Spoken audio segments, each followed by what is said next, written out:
The wheel of time turns, and ages come and pass, leaving memories that become legend. In one podcast, called The Lorehounds by Some, a weekly recap with tons of analysis, two Wheel of Time superfans will lead you through a world of powerful magic, tricky prophecies, and cutthroat politics. Join me, John, and my co-host Elysia for weekly coverage of Season 3 by searching your podcast app for The Lorehounds. Doviandi Sitova Seguin. It's time to roll the dice.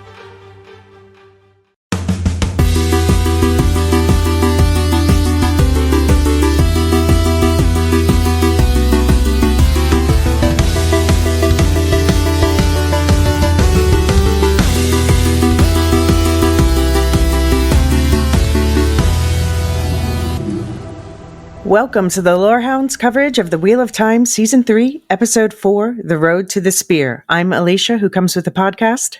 And I am the John Reborn. And for most of this episode, it's going to be spoilers, of course, through Season 3, Episode 4, and equivalent book stuff, but not future book stuff. Although, John and you and I have read the books. We will be coy for most of the podcast. Although, I don't know, there's enough to talk about in this episode. I don't even think I'll be tempted.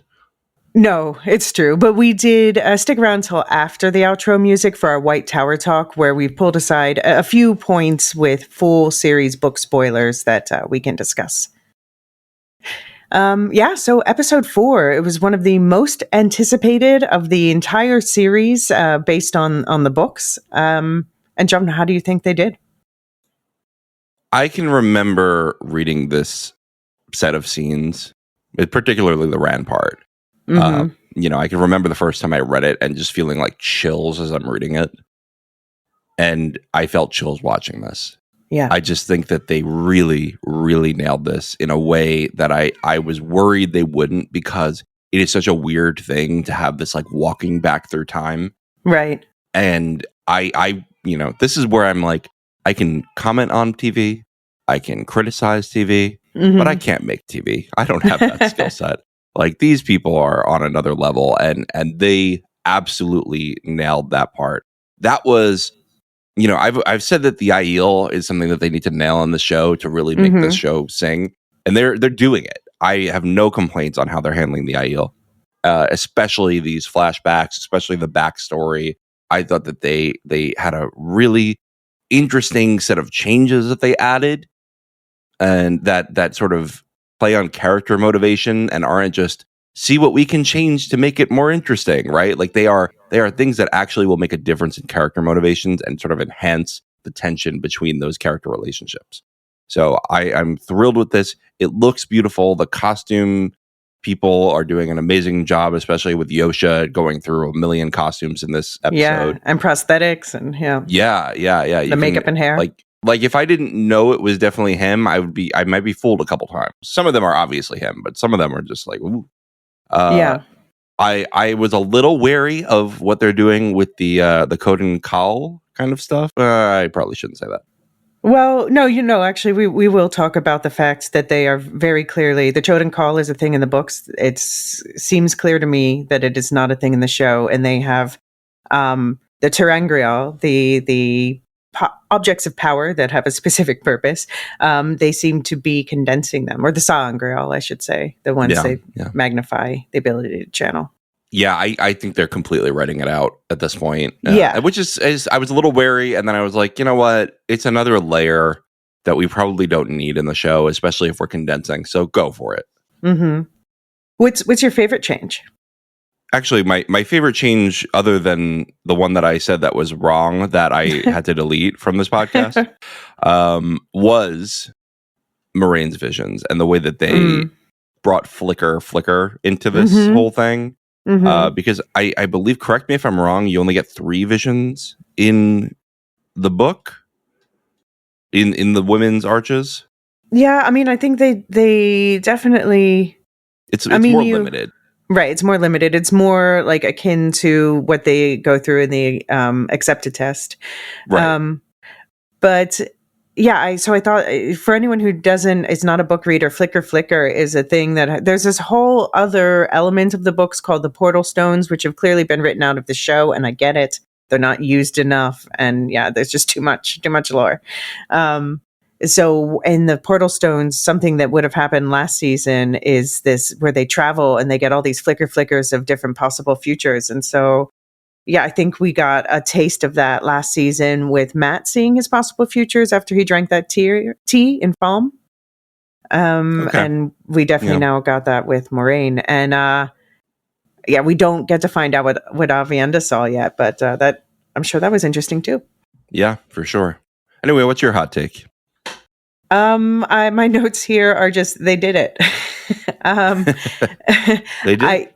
I mean, I think they pulled together all this story. I'll be interested to hear how easy people found this to follow. I mean, I think this is an episode that's made to be watched more than once. I'm pretty sure the first time I read this in the books, I read through it more than once. Yeah, it's just a lot of information. We're going to be talking through it as we go in chronological order to sort of help people sort through the order of events. But it's just absolutely incredible. And I keep thinking especially about the last vision Rand sees, the earliest in the timeline, when the boar opens. And I just think they nailed that with the Sharom, the floating sphere thing, and the boar. Is that what they're calling it? Well, I mean, the Sharom's what it's called in the books. I don't know if they named it here. Yeah, I didn't even remember that. I was thinking of it as a Death Star. Which version of the Death Star is this? The Death Star 3? Yeah, well, it does. It tears open it doesn't kill Alderaan, but it tears open the sky. Yep. And that was just so well done. So well done. Can I just add, I think it had the same evil vibe as Rand's wound, and I love that. Yeah, true. This jagged evil. I think that's such a good visualization of the Dark One's hate. Right. Sorry, that was childish of me to giggle at the word. It's funny because look, every time I've described the plot to my wife, every time I say taint, she's like, "Really? That's what he called it?" I'm like, "Well, it's only recently that we've become so potty-minded about that word." Right. It literally just means, corrupted. Right. But yeah, no, I think I was talking to a friend of mine, and, he knows I've seen the episode. Obviously, I don't tell him what's happening, but everybody, the super fans out there know going in that this episode's going to be about this because Rafe Judkins told us. I didn't know that. I just figured based on watching episode 3 that we were going to do this, this episode. Well, we knew that Rafe Judkins, Rafe Judkins is a showrunner for anyone who doesn't know, and he actually wrote this episode. And he also wrote the pilots for season 1 and the season 1 and 2 finales, which are not 3 of the best received episodes. But I have to say those other episodes were written under duress, where, it was sort of all of those face problems where it's like, now you have to change things last minute. And so I think that's why he gets the writing credit for those, because he's like, oh shit, how do I do this? Right. He's the one calling shots on the fly. Right, exactly. And I think this is the first episode we've seen from him where he was really given the space. He's like, I'm going to do a thing. And they're like, all right, we'll stand back and let you do your thing. Right. So all right, cool. Think, yeah, this is where we finally get to see what he can really do. And he did it. Did the thing. He did it. Yeah. So and just to shout out, the director of this one is Thomas Napper, who also directed episode 3 of this season and the first 2 episodes of season 2, and also the recent film The Widow Clicquot, which is for wine nerds. That's a thing. Anyway. Okay. The episode was 1 hour and 6 minutes long. But before we get into it, I actually want to jump back and talk about a couple of notes from the first 3 episodes, just because, so you and I are recording these in advance, before they come out, before we have access to subtitles, I should say. That's one of the most annoying things I found in this episode, especially. I'm like, how do you spell these names? Please write them down for me. And before, we get to see like people's reactions to it and stuff. So now that the first 3 episodes are out there and I've seen them with subtitles, et cetera, I just wanted to bring up a couple of things that I noticed or were pointed out to me. The first one is from the cold open in season 2 with Morghese, when we see her have the throats slit of her rivals. So it turns out that she had the throat slit by members of their own household, which I didn't notice. Oof. Yeah. Wow, that is both cold and like incredibly smart in an evil way. Yeah. Right? Like have your house take responsibility for it. Right. And I think they, if I recall correctly, they had male members of the household take out the women. And so at one point, the younger girl, I thought she was yelling out mother, like mother, save me, but actually she was like, oh, no, brother, because her brother killed her. But we didn't have the subtitle, so I misheard. Yeah. I also wanted, yeah. Also, a couple fun Snakes and Foxes Easter eggs. So they were playing the Snakes and Foxes game in the tavern, and that's an important in-universe game. I assume at some point they'll explain the rules of it. But just it's like chess, but you can't win.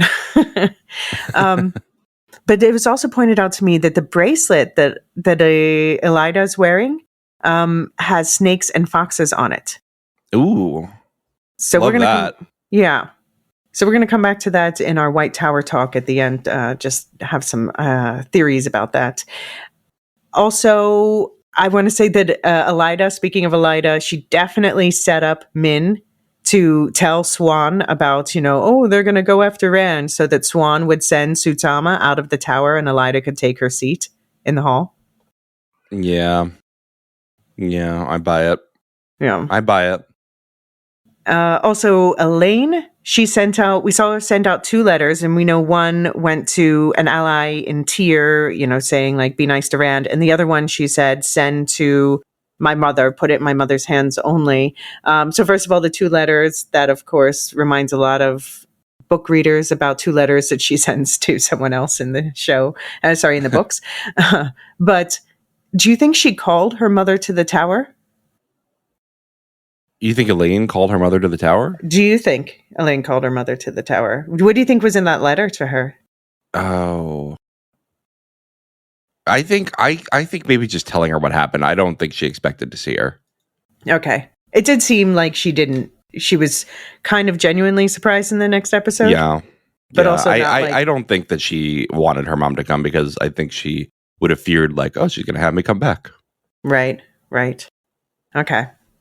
And one final thing I want to point out is that when Matt is, he has the Yellow Sisters working on him, trying to figure out what's going on with his memories. One of them is Rima, who we last saw getting collared after her warder was killed in that really emotional fight last season. Well, good for her for escaping. Yes. So I guess they took out the Shanshan and she came back. We don't know. I guess Megan the Blue died. I don't know. Probably. Well, maybe we'll see her again. Who knows? Maybe we'll see her again. Yeah. Okay, but let's talk about the new episode. So hour is 6 minutes long. We're going to be grouping revelations by topic, talking through the histories in chronological order to complement the episode, which obviously the episode did it in the order that the books do it, but we're going to talk through chronological order to help you make sense of things. Starting with the history of Rand, and as it turns out, it's intertwined with Carienne. Do you want to give us his backstory? Sure. Rand tells Lan everything he knows about his parentage. Tam Malthor, the father who raised him, was a soldier, a blade master, who settled back in the Two Rivers after taking him in. He taught him meditation techniques to use the bow, but raised him to be a sheep herder in the mountains. That's the life he knows. He may look like an Aiel, have the blood of the Aiel, but he is not one of them yet. We learn more about the circumstances of Rand's birth from Moraine. Before Rand was born, her uncle Laman was the king of Carienne. That is the name that most tripped me up in the book. And then I listened to the audiobook and I was like, oh, okay, come on. Okay. I still have, what it is for me? It's Cadsuane, who's an important Aes Sedai's mention. In my head, she will always be Cadsuana. I like that version better. Oh. He decided to cut down a tree given to his kingdom by the Aiel 400 years earlier, a hugely important gesture of friendship, triggering the Aiel War. Aiel streamed over the mountain range known as the Spine of the World into the Westlands to hunt down Laman and his sisters. The final battle, in which Laman was killed, took place just outside Tarvalon on Dragon Mount, the mountain created by the death of Luz Theron, the previous dragon. One of the women there was heavily pregnant, fighting well in labor, as seen in the cold open of Season 1, Episode 7. There, she gave birth to Rand, fulfilling the prophecy of the dragon's rebirth. And Tamal Thor, a soldier in the army fighting against the Aiel, thinking he was rescuing the child from dying in the cold, took the baby home to raise with his wife in the Two Rivers. So lots of great stuff there in terms of, we got the flame in the void explanation, which is a big thing in the books about how Tam taught Rand this sort of meditation technique about feeding all of his emotions into the flame until it's just the void left, and that helps him concentrate and when he's fighting. Yeah, I would have loved to have seen a flashback with Tam saying it himself, though. Well, yeah, but then you got to hire the actor for a day, and then he's. Yeah. I doubt they want to hire him for just a short scene. They probably want to hire him only if they're going to bring him back for a while. Yeah, but they have this whole plot in the Two Rivers, and he should be there. So I'm assuming maybe he's busy or. Yeah, he's probably busy. Yeah, he's probably busy. Mm-hmm. So if there's a season 4, we better see him back. Please have a season 4. I've been blue skying about it. I've been trying to rally the fantasy troops. Yes, exactly. Yeah, we're going to bring all the other fantasy fans to the light. Yep, we gotta. And we also learn, Bear says in this episode, Rand's mother is not originally of the Aiel, as much as it might look like that when we see her fight, but his father was. Right. She has red hair, though. That's why everybody was confused. She does have red hair. Yeah, it seems like. And then there's also, we know Elaine's family. Elaine has red hair because Avienda made that comment in the previous episode too. Like, you already have the look of an Aiel. Right. We're not being tricky. It's not that like Elaine is Aiel or something. It's just, it turns out that more people have red hair too. Also, they're not really being. I think that would be my one criticism of how they're portraying the Aiel. It's not quite as mono red as you would think for everyone to go like, Ren, you look like an Aiel. You know what I mean? Right. Like if you're gonna have that whole thing like you must be Aiel because you have red hair, then you have to like have the Aiel notably be red haired. Yeah, I mean, but I think they are notably red haired, but it would be really unnatural if they all had just like the same color hair. That's not how it works. It's the same way. Like people tell me all the time I look like I'm Irish just because I have reddish hair. But it's not that every single Irish person has it. Yeah. But the Aiel are much more insular than the Irish were. The Irish were constantly getting conquered. Well, the Irish were actually, amongst the British Isles, they were the most insular because they were like another step over to get to. So... but they also had a lot of like conquering times over history. I do think there's a difference meaningfully between those two populations. Plus, like, I always say, like, fantasy genetics are not real world genetics. No. Like, we can do what we want. We have Ogier. I mean, but I would be really unhappy if I already complain in the books about the fact that, like, they have the redheads in the desert. Okay. and if you trace it back to, we see in this episode, they were the servants of the Aes Sedai. And so they lived in the major cities. So they must have intermarried. Fair enough. Yeah, and one complaint I have about both the books and the show is that Rand never talks about his adoptive mother, whose name is Kari, by the way. They didn't say it this episode, but I don't know. I guess they don't want to throw out too many names. Yeah, I guess so. I will say my running complaint in the show every now and then is just that they don't trust the audience enough. Well, we'll talk feedback after this episode, but we got some feedback that that the show is difficult to follow because there's too many people, and I've heard that from other people as well. So okay, all right. Well, maybe I'm too trusting. Well, you also you know the lore, so to you're like, oh well, why are they cutting some of the lore out? Well, no, it's just like I'm watching Severance at the same time, and that's a show that like absolutely trusts its audience and will go weird as fuck with it. Yeah, go weird as fuck. But which they did this episode, they went weird as fuck. But Severance has a finite number of characters you have to track, and Wheel of Time, even though they've cut back drastically, has so many more. Yeah, fair enough. But yeah, Kari, I just hear Marilyn's voice in my head, like, oh, dead mother trope. And she's not wrong there. Yeah. The woman always dies trope is something that the show has reckoned with since episode 1. It's gotten better, and I'll leave it at that. Well, I mean, yeah, the Kari thing comes straight from the book, so yeah. No, I know. I just mean the I know. and his wife. Parent's wife, yeah.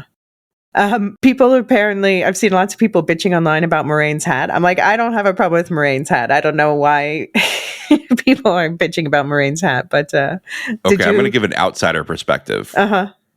I was watching this. My wife was playing her little video game, Tiny Glade, which is something where she just builds little towns. And I'm watching this on my laptop next to her.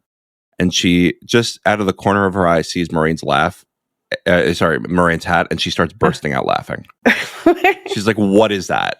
What is that, like 2010 hat? You know what I mean? Like, this is not in a fantasy universe. And I kind of agree. I kind of agree. It was a silly costume. I mean, I think, for people are like, why isn't Moraine dressed like the Aiel? I'm like, because Moraine is still at her heart a princess of Carian. Is that a princess hat though? I just think it was a bad costume and call it. We don't have to linger on it, you know? Yeah, but I think overall, like some people are saying, oh, well, the clothing is too futuristic, and we have to keep in mind that this is our future as well as our past. It's closer to our future than it is to our past, but we'll talk about that in our timeline lore episode. Yeah, at the same time, like, it just didn't vibe with anything else we've seen in the show. So I'm like, okay, let's just again, like, it's a minor costuming mess up. I just think it would have been better as something else, but that's all right. Yeah, fair. People hate the hat. I don't hate the hat. It's it is what it is. But speaking of Moraine, so we learn about Laman's sin, as you were just explaining, the cutting down of this tree that we're going to be talking about more this episode. And I just want to point out that this not only led to the political ruin of his own family, Moraine's family, which is why we saw last season that, Moraine was saying they were from a disgraced house and things like that. And her nephew was doing dark things to try to get back in power. But also it led to the financial ruin of his country, because this breaking of the pact, the treaty, the friendship that they had with the Aiel cut off their most important trade route. So this is also why we saw last season that the Four Gates was overrun with, sort of a shanty town of poor people. It's not great. Rulers can get super vain, huh? Yeah. I mean, Laman was also the worst. We'll talk about him a little more in the timeline episode. But he's like, before he even did this whole tree thing, he was picking fights with Andor, and he was just, really small man who wanted to have a big ego. I gotta. When we talk about him again, I should get a clip of John Ralphio from Parks and Rec going, he's the worst. Exactly. All right. Should we take a quick break here and then come back and talk more about what we learned this episode? Let's do it.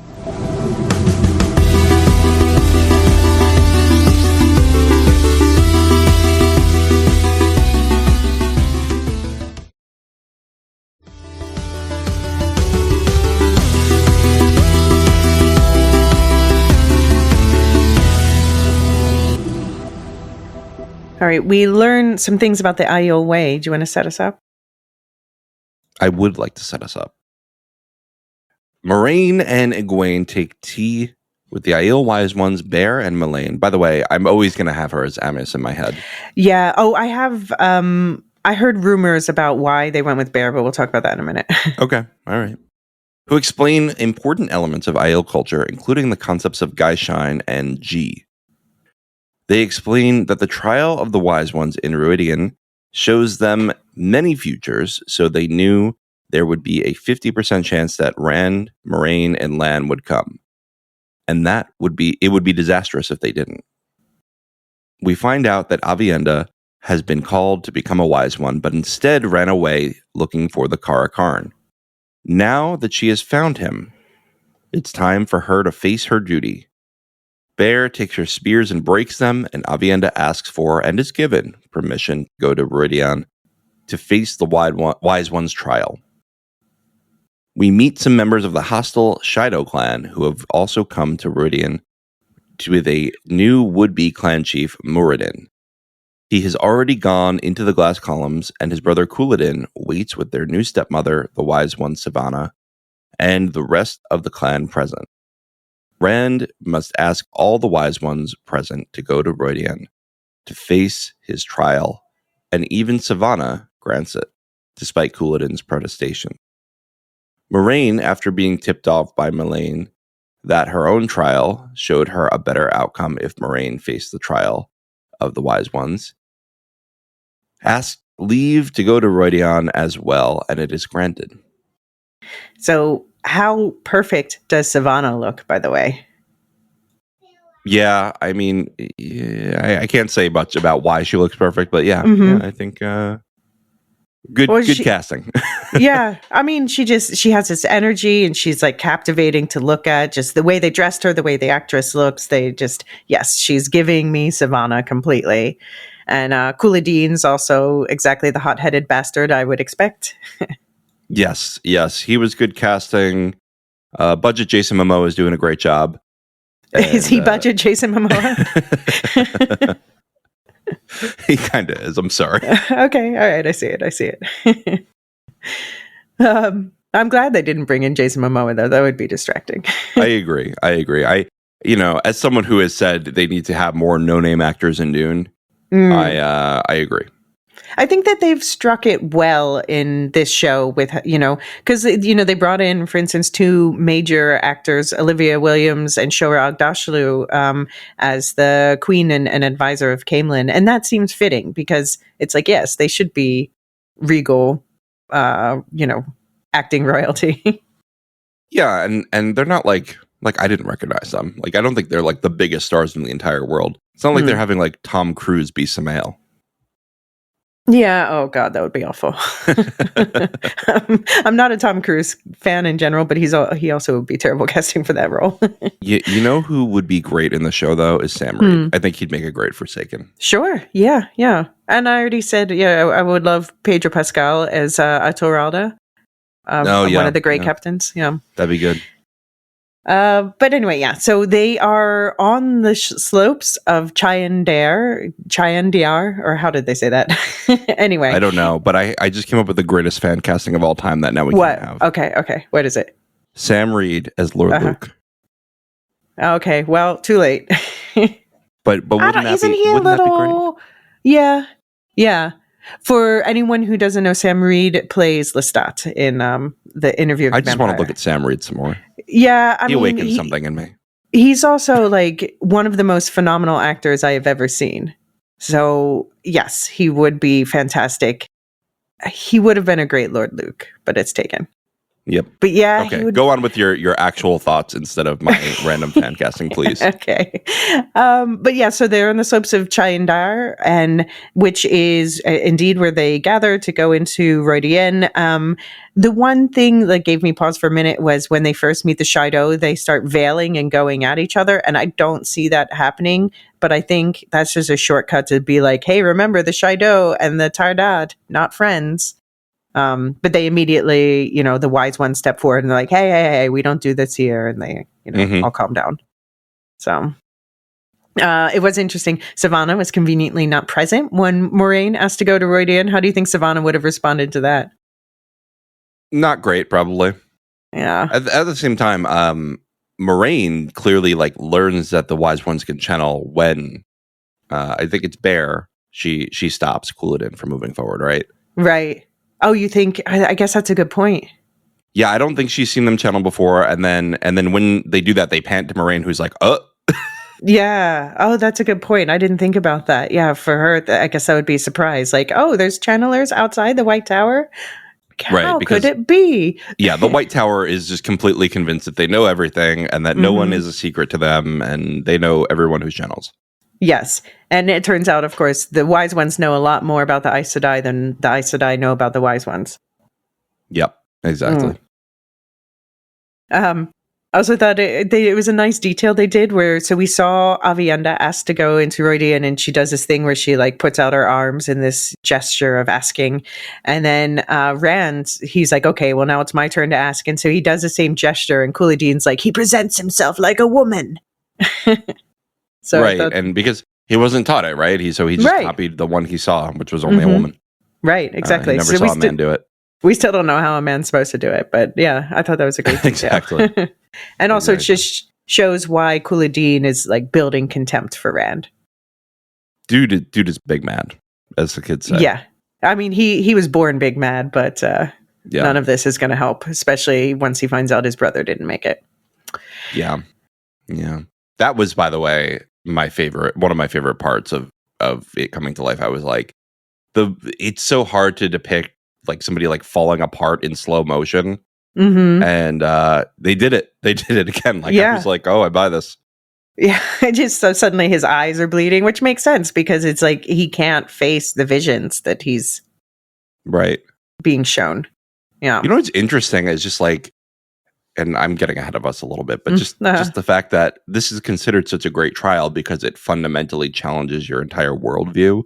Mm-hmm. And Rand didn't have the worldview to be challenged. Exactly. So it's honestly an easy challenge for him. Exactly. So much easier for him. Yeah. I didn't understand why he collapsed. I mean, it seems like it's just like there's a lot of weight of it's just like a physically and emotionally taxing to just walk through this. Because you see him, it's like he's leaning into a heavy wind the entire time he's walking. That's fair. And also, like, I was kind of like, are you supposed to go to sleep so that they could do the tattoos? Oh, maybe. Like it's almost like magical anesthesia. Yeah, like the body gives out so that it can generate this new thing. Yeah. Wait, was it you were saying, right, that you were wondering if they would use the Aiel name for Lan? Yeah. And they have started to use it, Analine? Yep. Which means man or alone or man who is an entire nation. Why not both? Why not both? Which, it plays again into what we saw in episode 3 with Melindra being like, we want you to take up the banner and reclaim Malkir from the Blight. And it's like, okay, well, I don't know what you want me to do about that, but we'll put a pin in that. Right. And they also said, the Bear and Melaine said that they didn't see Egwene coming at all. So she's a total wild card in this. So it must have been a total surprise for Bear when suddenly Egwene pops up in her dream. Yeah. It's that's interesting, right? Is that she is just along for the ride. I think that's another part of why I go like, who needs to be why can't I think right now? Ta'Viren. Who needs to be Ta'Viren is like, I've always seen Egwene as kind of like a rogue agent who just like is so smart that she's just climbing the ranks herself. Yeah, well, the reason why Egwene's my favorite character is just that she is the one who wants to learn everything. Yeah, I think she's just incredibly smart. She's very powerful, and she uses what power she has, including her wits, to navigate every situation so expertly. Yeah, when she's like, I'm going to learn about every culture so that I understand all the different nuances, which makes her a really interesting character because she's like she's been training with the Aes Sedai, obviously. She got that unintentional Shan-Chan training, and now she's been promised to start some training with the Wise Ones. So she's really doing the whole student exchange program, which is kind of a theme from the books I enjoy. Yeah, and like I say, like she's like, it's not enough that I'm gonna get here. I want to go through the rings, right? Like she's always looking for that next step, which I think is a really interesting character trait. Yeah, and Bear says, if you ask to go, we will not allow it. You must learn what you are. You must learn what he is, referring to Rand, of course. Your paths do not align. Wow, wow, wow. So we'll see. Yeah, the Rand Egwene shippers. I'm sorry, I don't know what to tell you. Yeah, they're not making your it paths look do good. not align, but align. But I'm ching. I'll be here all hour. So I'm I was really excited. I have to say, I saw the episode description that we have in our press notes before I opened it, and it was like, Aviendha must make an important decision. I'm like, oh, this is where she's going to be forced to become a wise one. So I expected that, but I want to hear, especially from people who haven't read the books, whether they were surprised to find out that Aviendha was apparently called to be a wise one. Yeah, there's no way for us to figure that out, right? Like you and I already knew that. Right. I was surprised in the book, honestly. I mean, partly because you don't know that the wise ones can channel. You don't know Aviendha maybe has some kind of talent. We don't know if she could channel or if she can dreamwalk or both. But yeah, it's just it's an interesting twist.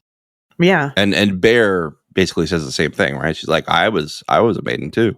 Yeah. I had to handle this anyway. Yeah, she also didn't want to give up the spears. I have to say, when she snapped the spears, I said ouch out loud. Speaking of Bear, though, so you brought up, why is it not Amis? And yeah, because Amis is my favorite wise one in the books. A lot of people's, she's a very important wise one, arguably more important than Bear. And Bear in the show is doing a lot of the stuff that Amis does in the book. So it's like, okay, they combine them, but why go with Bear? So a rumor, and this is just like, take this with a grain of salt, but I find it a satisfying enough explanation for myself, is that they were going to cast both. And then Amazon said, no, you can only have one, and they can only cast Bear. And for some reason, they kept that. They could have just changed her name to Amis, but maybe they'd already done like the paperwork or something where they're like, okay, so we have Bear, but we're going to give her Amis's story. Interesting. I have no idea why you would do that. It's just, Amis is so much more well-known. I mean, Bear's also well known. Like she was one of the names that I would think of from. But yeah, anyway, I'm calling her Bear in my head. You could do better than that. Berries. I like Bear. Keep workshopping it. But I love how they do the reveal of the fact that Aviendha has been called and has to give up being a maiden of the spear. It's like Aviendha, you see her starting to pick one last fight. First she, which again they call the dance of the spears. And first she picks the fight with Rand, and Rand just like immediately falls down. It's like, I don't know, I don't want to fight. But then Lan, I don't blame him. I don't want to fight the Aiel either. No, but Lan seems to understand what's going on, and you see Lan, like, she goes after Lan for having a sword near Viridian, and Lan's like, I'm not giving up my sword, and he gets this smile on his face, and like, she does not put up her veil, so we know this is just a play fight for her, but it's like, right. She wants a good sparring match, and you're just like, I don't know, is she just feeling ornery? And then, the wise ones step in and they're like, okay, stop, that's enough. And you realize that was her literal last dance. So sad. Yeah. Yeah, I thought that was a nice way to do it. Like, we got a fun fight sequence. Lan got to show a little personality, and then she has to hand over her cotton sore, which is what they call the outfit that they wear to fight, which is a reference to what we see the ancient Daishen Aiel, the original Aiel uniforms wearing.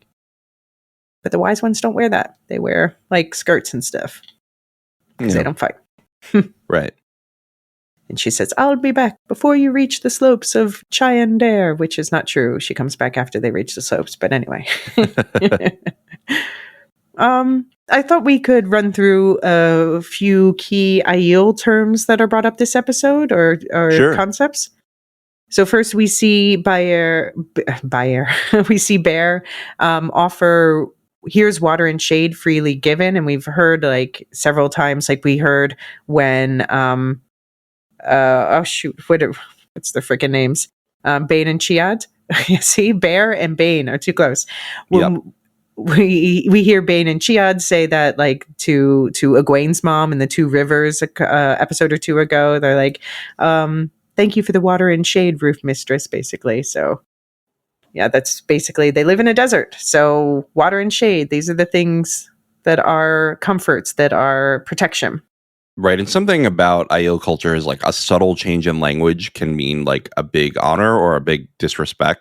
Mm-hmm. And there's like this whole thing, they're saying like, here's water and shade freely given, but you could also say like, I guess you can stay under my roof, like you can do like a more hesitant, like you may have my water and shade, and that is supposed to be like a big fu or a big like you come as a beggar kind of thing.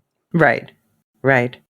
And Bear, she goes even a step further and she says, all here are welcome as first sisters are welcome. So what does she mean by that?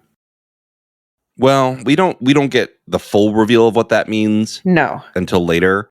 So I don't want to go too deep, but essentially Aiel have this concept of first sisters. And I don't know, can you do that with brothers? I only know it being done with sisters. Yeah, true. But first sisters, where you are essentially treated as sisters even though you were not biologically related. Right. And sisters with a very loose term. Like, for instance, Bane and Shiad, that's what you expect. Like, they are first sisters, and that's how you expect them to behave. I go where she goes, that sort of thing. Yeah. They are like ultra besties, bonded for life besties, I guess. And yeah, so we talked about the dance of the spears, and this is why we saw when Aviendha was first introduced, she said the famous Gaul line from the book, "Do you want to dance, Perrin Aibara?" And so, want to dance? What did Bear tell us about the Gaishen? It seems like they're setting that up as a concept that we should be paying attention to for later. Yeah, they said it a little bit more simply in the show than in the book. Gaishen are they act as servants, but don't call them servants. Mm-hmm. They are people who were touched in battle. Mm-hmm. And so that means like I could have killed you, but instead I give you a tag and you're it. And you are going to save your honor because you've been dishonored by that. Right. To save your honor, you will now be a Gaishen for 1 year and 1 day. And then at the end of that year and a day, all is forgotten. Yeah. So they didn't explain all of the concepts, but I think it's safe for us to say now that in the book, at least you serve your captor for 1 year and a day. During that time, you're not allowed to touch any weapons or fight. You have to wear all white. And then once it's done, once that year and a day is over, your shame is wiped away and all is forgotten, and you can just return to your life as if nothing happened. Although some decide to stay with their captors and get married. We're going to call it a whoopsie daisy. Well, I mean, ultimate Stockholm syndrome. Yeah, I just mean the whole going back and nothing happened. Yeah, it's just a whoopsie daisy. It was just a whoopsie daisy. Don't worry about it. I did my thing. I served my time, and now I'm forgiven, which is something that maybe other societies could learn from. Yeah, and nobody bats an eye. Everyone's just like, yeah, cool, we did it. Yep. You did the thing. Welcome back. All right. Life resumes. Yeah. The people who can't become Gaishen are wise ones, blacksmiths, and women with a child under the age of 10, and those who are themselves under the age of 16. So this is an adults only thing. They don't take mothers away from children. Wise ones are exempt because, of course, they're not even allowed to fight, as are blacksmiths, because they are important. Right. They're like, look, we have rules, but we're also reasonable. Yeah. And there's a lot of, you were talking about the subtlety of the Aiel language. I haven't really gotten into that yet, but there are different ways where I'm sure we're going to see characters trip up, shaming Gaishen by saying the wrong things. We saw, for instance, Melaine was saying to Moraine, like, you don't have any, you don't have manners or something like that, because Moraine kept asking direct questions, and like that's not a thing you do with the Aiel. You can't do that. It's funny because they're really direct about some things, and then other things they're like, no, you cannot ask that. Yeah. We also saw. Okay, let's talk about Jito. What is Jito? Jito is What's the second part? I literally just there is an entry in the show guide on this. Honor and obligation?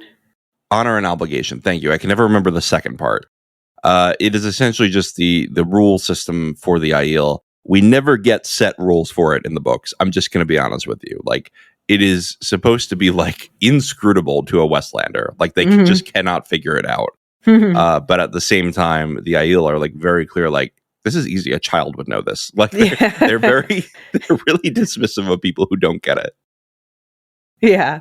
Well, we saw some parents struggling with it last season when we first met Avienda, Perrin rescued her from the White Cloaks, and then they went back and met with Bane and Chiad, and Avienda like puts down all of her weapons, and she's like, "Okay, let's go for it." And then Bane and Chiad just beat the crap out of Avienda, and then it's over. And then she's met her toe, and we find out is because she didn't properly protect, by their definition, one of their fellow maidens of the spear, and that woman died. So she had toe because of that, and so they beat the toe out of it. Yeah, out of her. Yeah, there's a little much physical violence in Giotto for me. I think maybe we could have some nicer punishment, but oh well, that's what the Aiel do. A harsh people in a harsh land, and they, beat each other into strength, they think, I guess. Right. Yeah. So basically, G is like, you have G when you have done something that earns you a sort of honor, and then toe when you have been dishonored, more or less. Right. Yeah. And the other thing we didn't talk about is Rand is being a total poo-poo head to Moraine this episode. I think that's also Lanfear has been amping up his paranoia that Moraine's trying to control him. Right. But this is totally from the books. Now, in fairness, the Aiel did try to imprison him like a season ago. Well, I mean, but he's the one who wants to do... Oh, you mean the Aes Sedai? Oh yes, sorry, that's what I mean. Yeah, I'm just speaking. It's early in the morning for me, and I'm just speaking wrong words. The Aes Sedai Swan is what I was trying to say. She did try to imprison him last season. Yeah. I mean, I think he has every reason to distrust Moraine. This is something that in the books it goes on a bit long, where I'm all the distrust of Moraine, and here again, like most things, there's not as much time, so it's like we get it. He distrusts Moraine, and we see in this episode, it's kind of a turning point of sorts. At the same time, I'm okay with that part going on a little long in the books because I think it makes certain things more meaningful later. Mm-hmm. And so I don't want to complain about that part. Robert Jordan is the king of like milking things a little bit too long, but I just think that one is one that I'm okay with. Yeah. Okay. All right. So speaking of Rand and Moraine, shall we go into Rhuidean? Let's do it. So we'll talk about what Rand sees separately in a moment. Should we take turns talking about what happens leading up to that? Sure. After you. Okay. So the Wetlanders learn more from the Aiel about Rhuidean. In this abandoned city covered in a mystic fog, there are two key ter'angreal, objects of power that serve a specific purpose. There are the glass columns through which men who seek to be clan chiefs must walk. Inside these misty glass columns, each step taken draws a man but further back along his own ancestry, reliving key moments in the life of an ancestor who may have lived dozens, hundreds, or at the end of the walk, even thousands of years before. But many, most even, do not make it through the columns.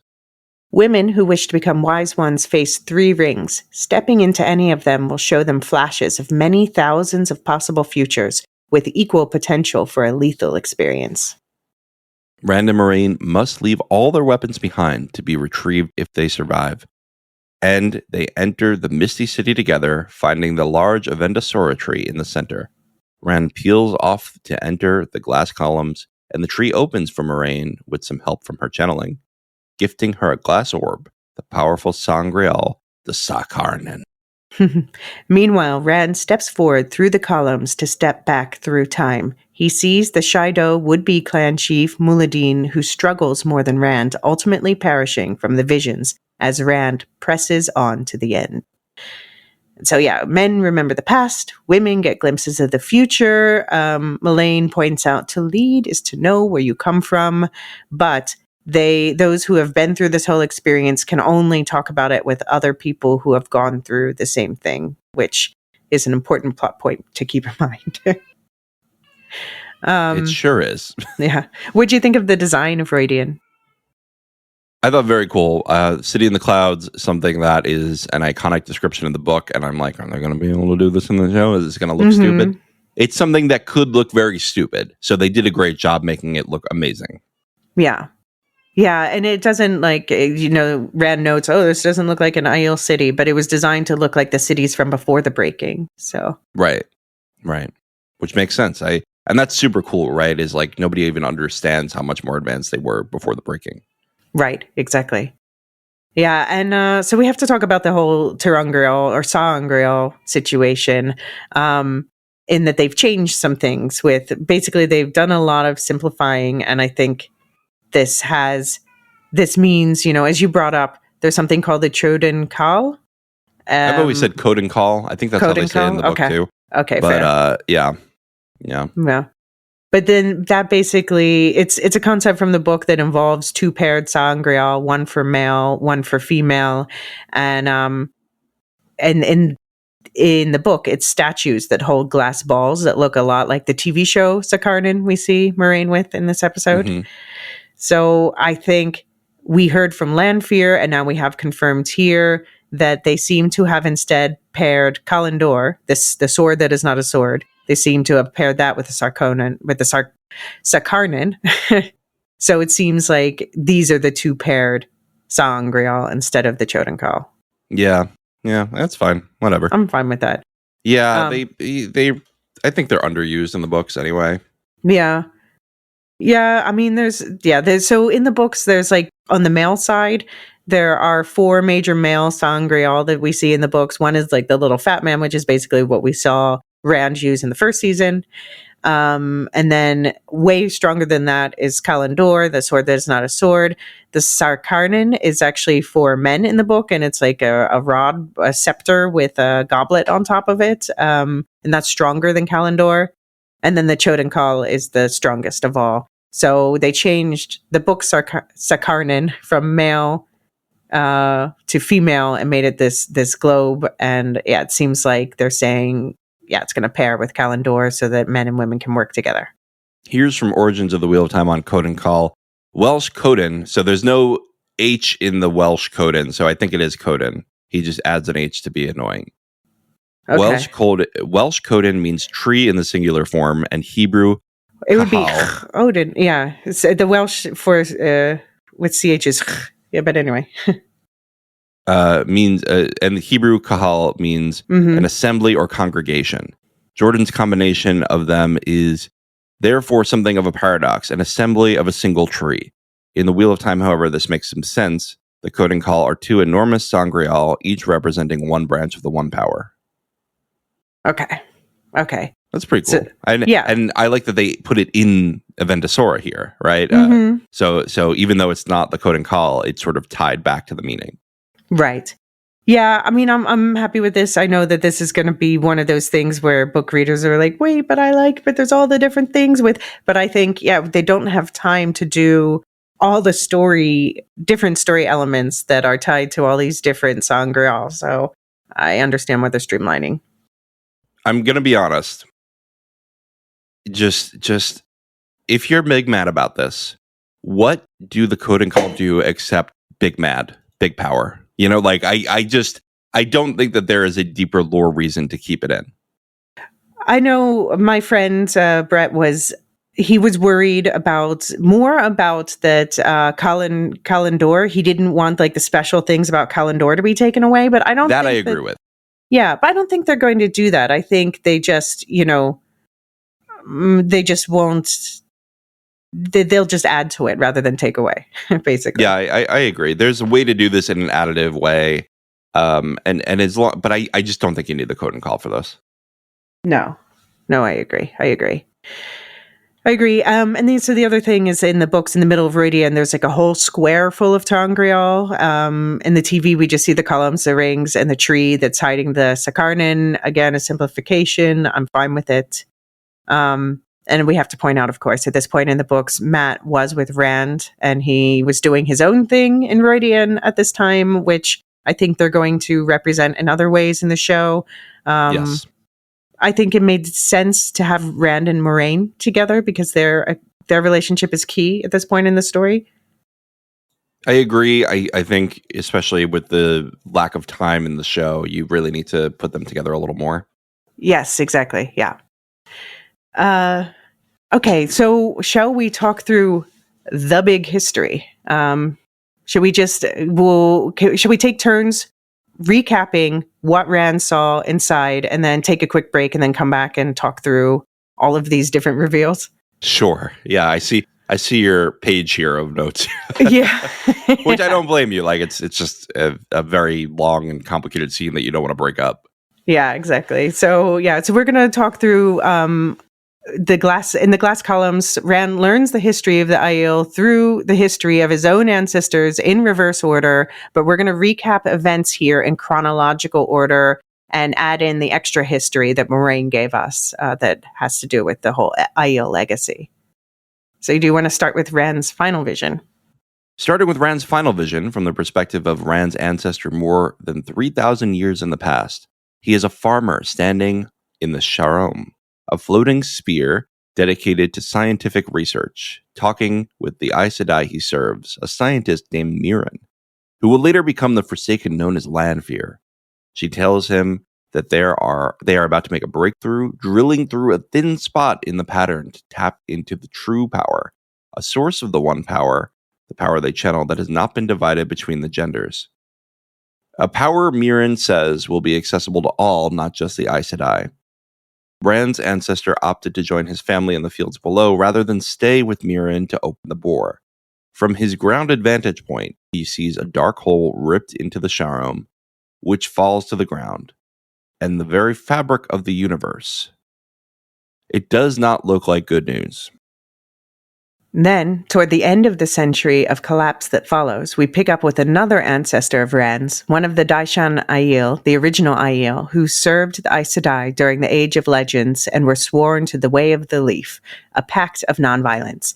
As darkness and flame envelop his world, he meets with Latra Posey, leader of the female Aes Sedai, last seen arguing with Luz Theron about strategies to trap the Dark One in the Season 1 finale Cold Open. His people load up wagons loaded with treasures of the Age of Legends given to them for safekeeping, but they must swear in a covenant to the Aes Sedai that they will maintain their pact of peace. Rand's ancestor took the sapling from the Chora tree of life, the Avendesora sapling, and a powerful Sa'angreal for women called the Sakarnan. Like many, the dangers of the breaking kept the Daishan Aiel on the move, always looking for a place they could settle and keep themselves and their Aes Sedai treasures safe. It was foretold that the desert known as the Waste was the best place for them to settle, to build a city for the objects they carried.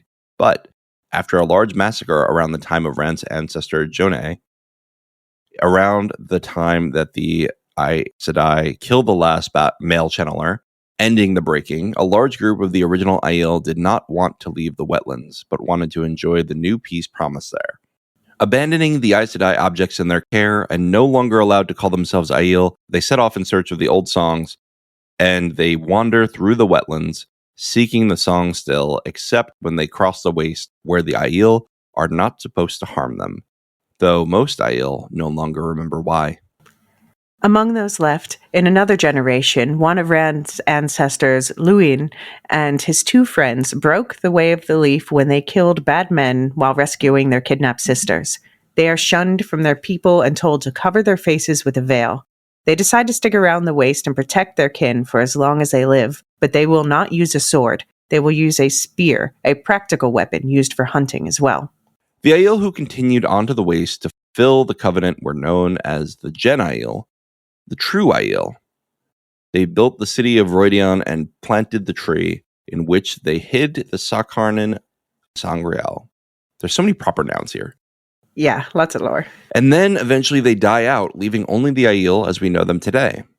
And the Aes Sedai Latra Posey, now ancient, shrouds the city and its mysterious mist, uses the Sakarnan to form the glass columns, and calls the remaining Aiel, including Rand's ancestor Mendane, there to set new terms. They will send their clan chiefs and wise ones to Rhuidean to do these trials so that they never forget the oaths they broke and always to look ahead. Those who did not agree to these terms knew, thanks to the Wise One's dreams, that their names and legacies would be lost to time. During the breaking, people were fearful and unkind to each other, especially to the Daishan Aiel, who refused to defend themselves.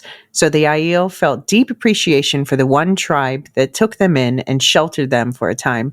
Many years later, when the Aiel had settled in the waste, they learned this tribe had grown into the flourishing city and nation of Cairhien. To show their appreciation, they bestowed 2 gifts on the Cairhienin: a sapling from the Avendosora tree and the right to pass through the waste, allowing Cairhien to trade with the continent of Shara, giving them a silk monopoly in the Westlands. That is, until Moraine's uncle breaks the peace, triggering the Aiel War and the series of events that would lead to Rand's birth on Dragon Mount. Rand's first vision in the glass columns, the latest in the timeline, is of his own biological father, Janduin, screaming in anguish at finding his lover dead and their baby gone. Wow, wow, wow. All right. Shall we take a break here, let people absorb that whole history, and then come back and analyze it? Bring tissues when you come back.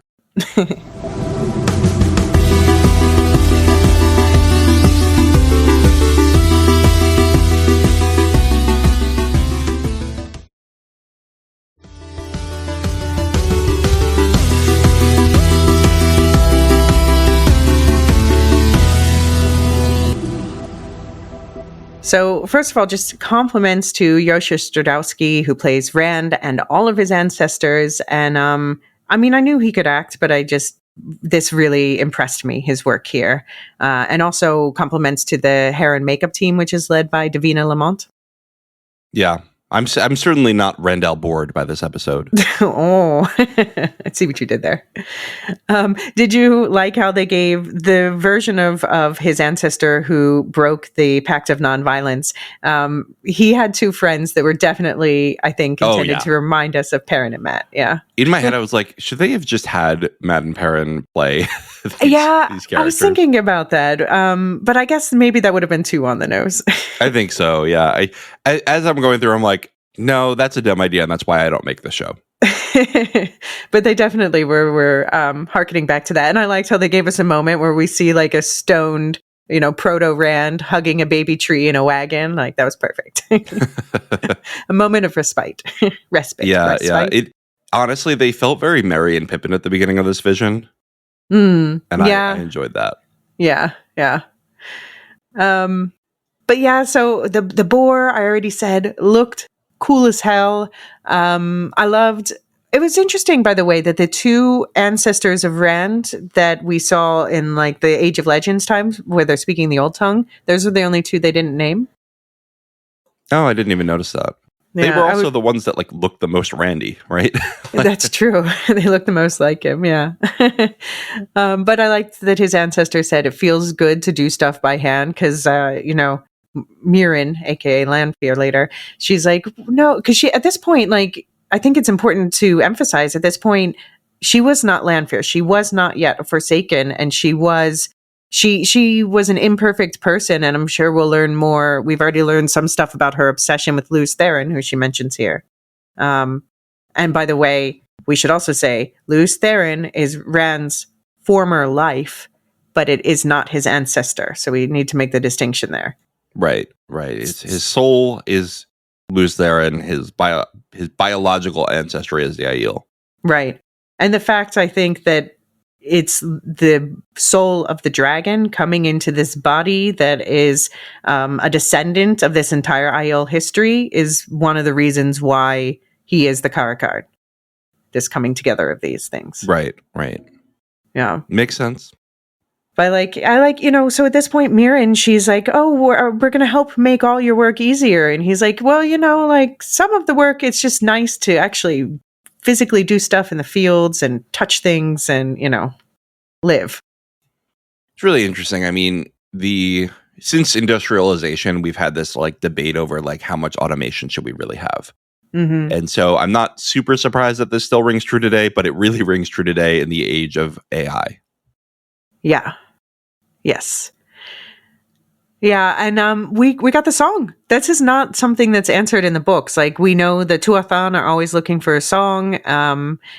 But they actually gave us the literal song in this episode. Oh, I didn't even put that together, that was the song. Yeah. Well, I don't know if you saw. So Mark from Nevermind the Music, he's keen to talk about Wheel of Time. He's a fan. And so we were talking about he's like, well, if there's a musical thing, for instance, give me a heads up. And I was like, there's some singing in a field. I can't tell you why I want to talk about it, but just pay attention to that in this episode. Well, I'm sure he'll see that on Thursday and be Leo pointing at the screen. Yeah. Yeah. But, yeah, so I think we're going to have Mark on to talk about the feedback, our feedback episode after. I think that'll be good. We've had to record these in advance just to get these out on time, and because we got Andor coming, so we got to get a little bit ahead. But good to always have more voices in. Yes. Yeah, so we can pick his brain on whether this is a song to search centuries for or not. I liked it. I like the whole thing. And what did you think of their hats? They were fine. I thought they were great. I thought those were. I mean, because also they looked like there was a definite. It was like a melding of maybe something Mediterranean with something maybe like Chinese in terms of field worker hats, but looked completely different. I thought it was perfect. Those hats. Moraine's hats, I have no feelings about either way.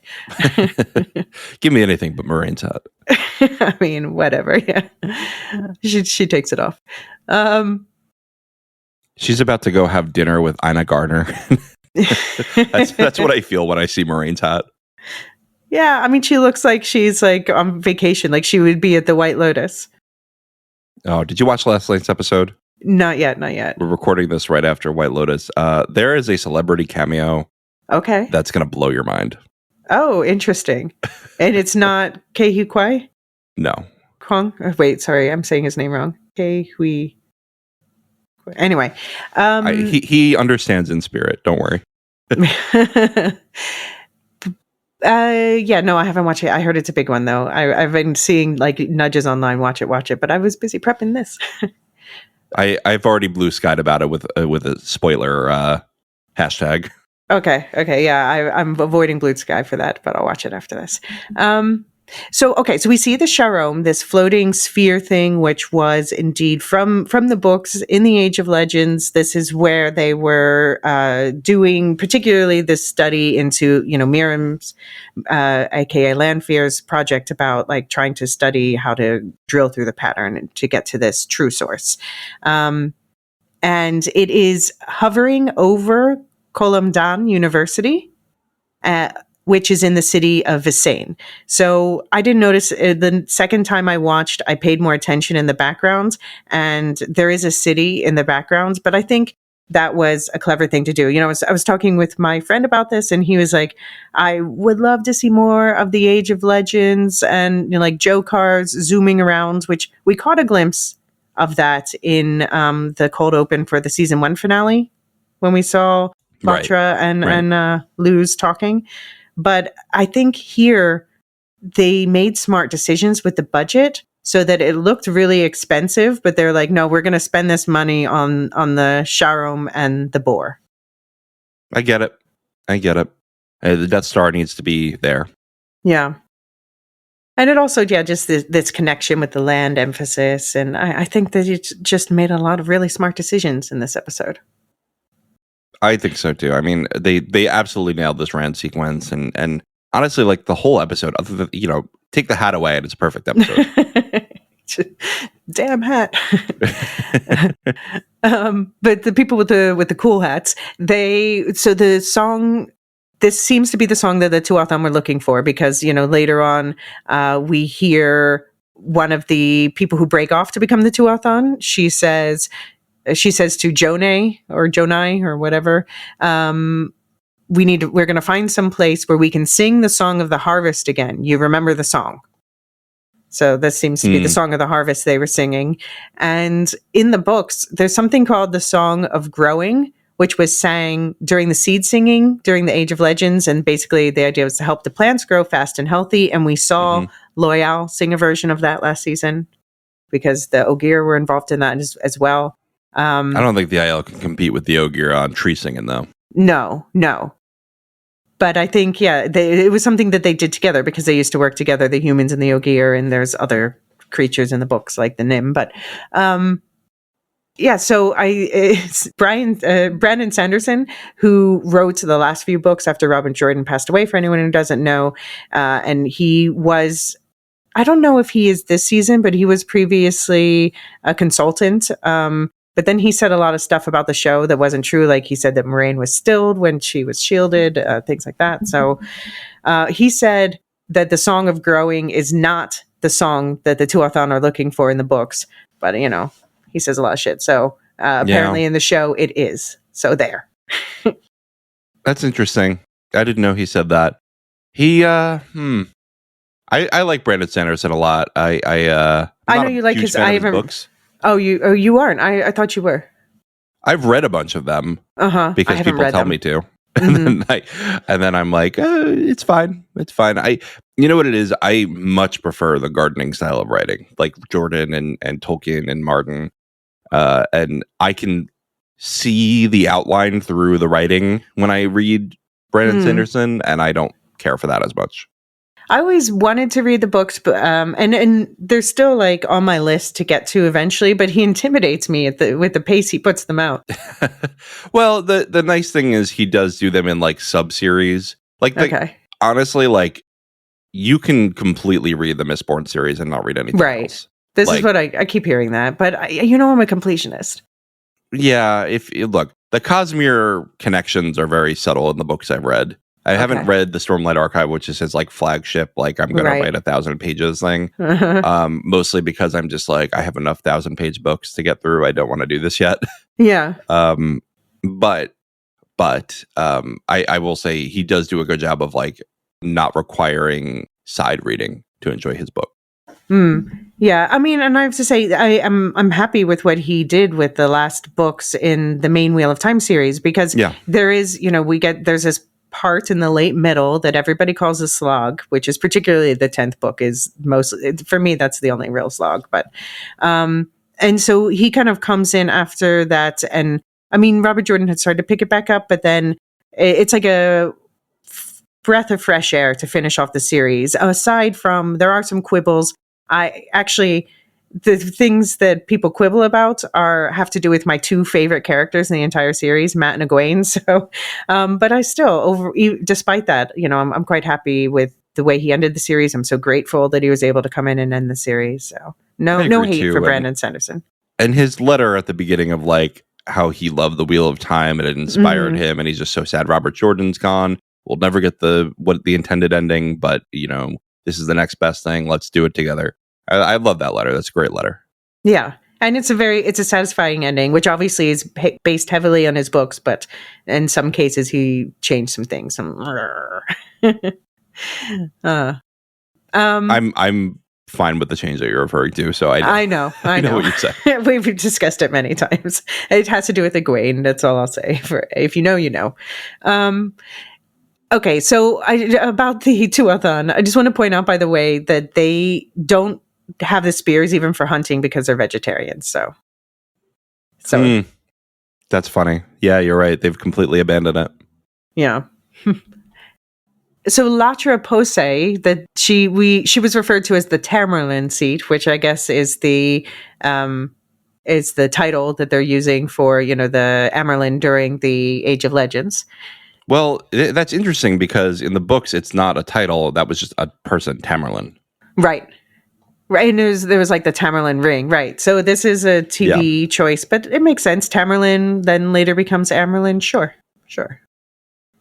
Right. But Tamerlane was the first person to learn to channel the one power in the books. Mm-hmm. And it would make sense then that they would call the leader of these people after her. I do have under Amerlin's seat in the Origins of the Wheel of Time that there is, and I don't know where he's getting this from, but apparently Tamerlane was taken as a title at some point. Okay. So they're not making this up in the show. No. And so we last saw her, as we were saying in the recap, in the season 1 finale, Cold Open, in the younger form. And so that's when they were talking about this whole plan that he had to seal the Dark One, which ultimately both worked because they did kind of seal away the Dark One, but also they got the backlash that tainted the male half of the power and caused all the male channelers to go mad and ruin the world. It wasn't great. Let's just say it wasn't great. So so we have like they're representing the two schools of thoughts. So we have Latra. She is the one who's like, my plan is like, let's just contain the Dark One for now, and so we can buy some time and find a safer way to seal him. And Louis Theron's like, we can't wait. We have to strike immediately. Damn the risks. And they basically pulled all of the women ended up following Latra, and all of the men ended up following Luz, and that became the split that still basically exists to this day. Right. And you can see the argument for both, right? Like, it's the literal devil. What are you going to do? Right. Yeah, it's tricky. I also want to point out that they gave Latra a role that's played by another character in the books where the role where she's like, okay, you have to swear you're going to protect this tree and these objects. It's multiple objects in the book. It's this one sangreal in the show. And keep moving until you find a place of safety where no one can harm you.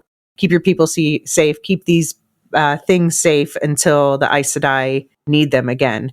And the person who made them swear this covenant in the books is called Solinda. And here it makes sense to have Latra do it, because it's like, we don't want to keep learning new people. We'll follow Latra. But they did name the character who came up and was like, don't give it to them. They can't even fight to protect it. They named that character Solinda, I noticed. So that's just a little nod to the book. So anyone who has any doubts that they know their shit through and through. Yeah, I definitely have no doubts that they know the books well. And they have, Sarah Nakamura, is she was the book consultant for a while, right? Is she still doing that? Yes, definitely. Mm-hmm. So Come on the pod, Sarah. You're always welcome. Yeah. Oh, we should reach out to her, actually. So just to run through quickly, we had this like group who swore to protect the trees and blah blah blah. They were the original Aiel. We're calling them the Shine Aiel because that's what they call them in the books. I don't know that they use that word in the show. I didn't hear them use that word, but just to clarify, original Aiel, Shine Aiel. They follow the way of the leaf. Eventually, they split because some don't want to go to the waste and they become the Tuathon. They have to give up their Aiel name. And then the ones that go onto the waste are the Gen Aiel, which means true Aiel. And then there's a second split when some commit violence. And so they are no longer the Gen Aiel, but they are just the Aiel. They protect the Gen Aiel until the Gen Aiel die out, leaving only the Tuathon and the violent Aiel who don't remember that they share a history.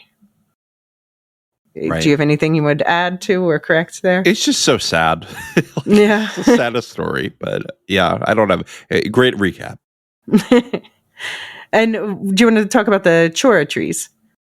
Yeah, the Chora trees or the Chora trees. I don't remember how they said it. Yeah, sorry. They're so weird about the CH, like Robert Jordan. Like inconsistent. You are very inconsistent on your language, and not even just like it has a different root. But like, I feel like you just made up words sometimes. Well, yeah. Which is fine. He's no Tolkien in his linguistics. They're they are of Endosora. They're the tree of life. You feel this, and you see Rand feel it too. This like safety under it. That it's and arguably it made people become complacent because they were always like safe and happy if they were under these trees, and they were everywhere in the Age of Legends. Yeah. It reminds me, I just had a thought, and I doubt there's much crossover here, but anyone who saw Beacon 23, there's the GWIB, the gravity wave beacon, when they hang out near that, and it kind of makes them high in a similar way. Yeah. It's interesting. Like, would you just sit there forever and just chill out? Yeah. Oh, wouldn't that be nice? With a book. But yeah, so their branches are described as being naturally symmetric with no missing branches or gaping holes, and they have one thing that comes up a lot is they have large green trefoil leaves, and these trefoil leaves, like for instance, we saw when they came out of the gateway in the Two Rivers in episode 2, and Loial had this little stone leaf that he used to like lock the gateway and then took it back. Those were trefoil leaves. The shape.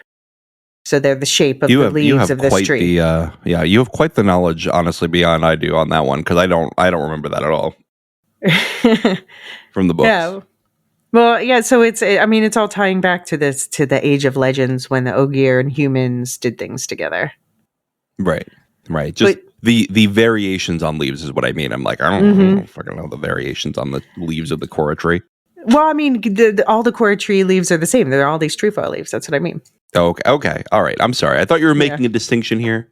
Yeah. And I don't even know what I'm thinking anymore. But so it is sad though that the Korra trees, Latra said they sent out 10,000 of them, or Rand's ancestor said that, and it seems we only see one survive. They do in the book say that another one survived on the West Coast for a while, but let's just say one or two survived out of 10,000 because the breaking was rough, y'all. It sure was. Don't break the world. It's a bad vibe. Don't break the world. But yeah, the whole why. How would you explain to people who haven't read the books why the truth about the Tuathan and the Aiel is so shocking that it would make Muradin's eyes bleed out?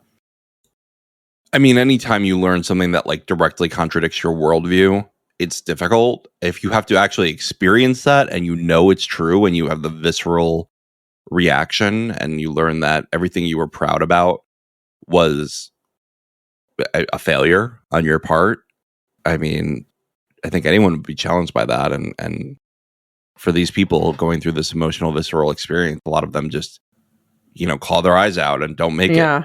Yeah. I mean, we saw, how Avienda had such contempt for the Tuathan. Even when she saw them killed, she was like, oh, you don't kill those stupid, pathetic little things, Right, and they were actually the ones doing the right thing. Right. Although, I have to say, the Tuathan also, they broke the vows first because they broke the vow to protect the Aes Sedai stuff first, and they went off and did their own thing. That's true. They're failures in their own way. Yeah, so Avienda doesn't have contempt for the right reasons. Right. But yeah, I also have to, we didn't call this out in the recap, but Rand, when he comes out of the columns, he finds Avienda also collapsed and he wakes her up. She's just come out of the rings, obviously. And she sees the dragon tattoos on his arms. And she's like, you can tell she's a little spooked. Maybe having something to do with her visions, but also she sees like, she was so sure this must be the Kara Karn, and now it's confirmed. Yeah. But she was so convinced, but also not convinced, right? You haven't earned that title yet. Right. And like she said to Moraine, like, he will break her people. Like, her people, most of them will die. Right. Or at least not be Aiel anymore. Yeah. Some part of her must have maybe hoped it wasn't him. Right. You got some more time if it's not him. Yeah. And he says to her, I'm sorry. What do you think he's apologizing for?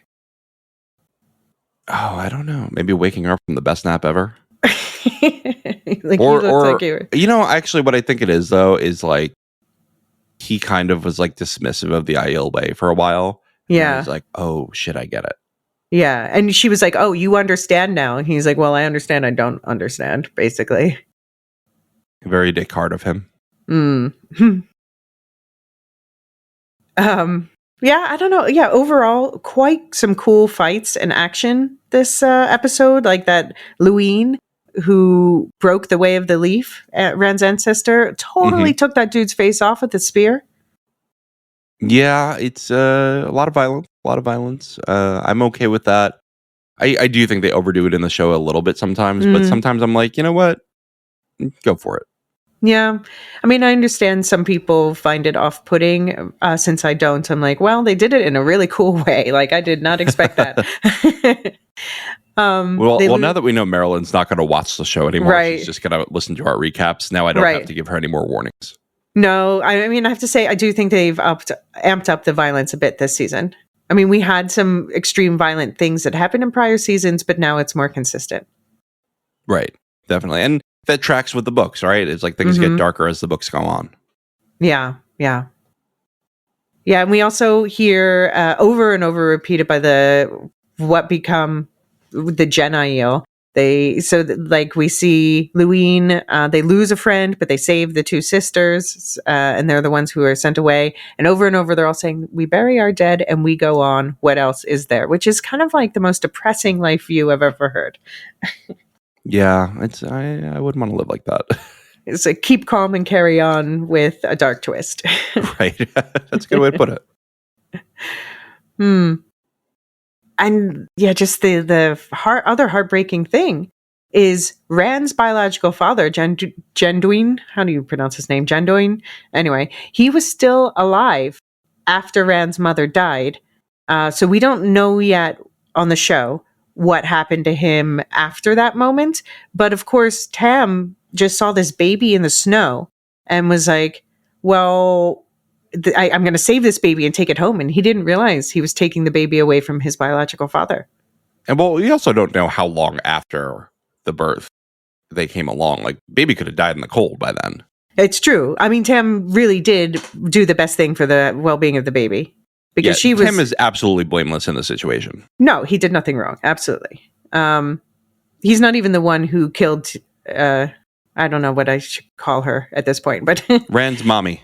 Rand's mommy. He's not even the one who killed her. Yeah. And he's like, you know what, Carrie, Althor, and I we're newlyweds. We'd like some children. Let's do it. Right. Well, yeah, I don't know if they'll do this backstory, but in the book, she had lost some children. Right. But we also get this little mention here that I should point out that Janduin's Aiel crew, they mentioned that they were looking. He killed Laman, Moraine's uncle, who started the whole war with the tree. But they were looking for his sword. Oh. So just pointing that out for later. Did he kill Layman in the book? I don't remember. I don't think so. I think we didn't know who killed Layman in the book. If anyone, it was definitely him. But he was the clan chief of the Tardad. I think that's fine to say. Yeah, I don't have a problem with it. I'm thinking, I think it is a show change. Yeah, no, I'm just saying in terms of spoilers, I don't think that's a spoiler to say. But yeah, so this whole timeline that we've been talking through, we are going to, this week's Lorecast is going to be about the overall timeline of this world, the ages, and then we're going to we'll reference the events here in timeline order with like how they match up with the other wars and things like that we've been referring to. So just give it a little more context. All right. Shall we go through the last section, Through the Three Rings? You want to set us up with the tree rings? Let's do it. Moraine approaches the three rings where she sees Aviendha already floating inside one of them. Stepping in, she is similarly swept up and begins to see visions of thousands of possible futures, happy with Swan as Amerlin, a future where she bonds Rand as a warder, where she kills Rand, where she submits herself as a servant of Rand, where she sleeps with Rand, where Lanfear turns Elaine to the Two Rivers team to the Shadow, where Lanfear kills her over and over, where they have sex, and thousands more we don't see. Rand makes it out of the glass columns before Moraine makes it out of the rings. Cutting back to Lan and Egwene, we find out it has been 7 days, and Aviendha has already returned 2 days ago. The episode ends with Rand carrying a collapsed Moraine out of Rhuidean, passing her to Lan, and Egwene hugs him tightly as he stands there numbly. Both of his arms wrapped in magical dragon tattoos, golden dragon tattoos, marking him not only as a clan chief, but as the Kara-Karn chief of chiefs. So, by the way, Dune reference alerts, Kara-Karn, very similar to the Padishah Emperor, which is literally the Shah of Shahs. But we don't call out... Robert, you really read that Dune book, didn't you? He sure likes Dune, but you know what? So do I, so I'm okay with it. We don't call out enough that people keep calling Rand he who comes with the dawn, so just saying that too. Yeah, as you said, closest we're getting to the flicker, and I think that was that rotating camera effect. How cool was that? Very cool. Very cool. And like man, the rings just floating in the rings, such a cool effect. I thought I would have never thought of that, but I love it. Yeah, no, really, like the way they were swept up, and just really visually quite a cool thing. And they say, the wise ones say to Moraine as she goes in, and through this, you will know some things that must be for you and some things that must not. So I think that's interesting to keep in mind, especially if we find out later also what Aviendha might have seen during her little trip. Yeah. I'm looking forward to finding out that, if we do find it out. Maybe she'll keep it to herself forever. Maybe. If we get more seasons, we should definitely find things out. But yeah, I also want to point out that where the scene where we see Lanfear killing Moraine the most, over and over and over, Moraine is wearing the blue dress that we see her wearing in the poster for the season. So that's telling me this is a scene we're going to see play out in some form later this season. She is just, over and over and over again. I was like, damn, how many times do I need to see this? But it was a great effect, right? Because you're like, oh, Moraine understands that like 99 times out of 100, she dies to Lanfear. Yeah, exactly. Yeah. And meanwhile, an episode ago, she's like, we can trust her.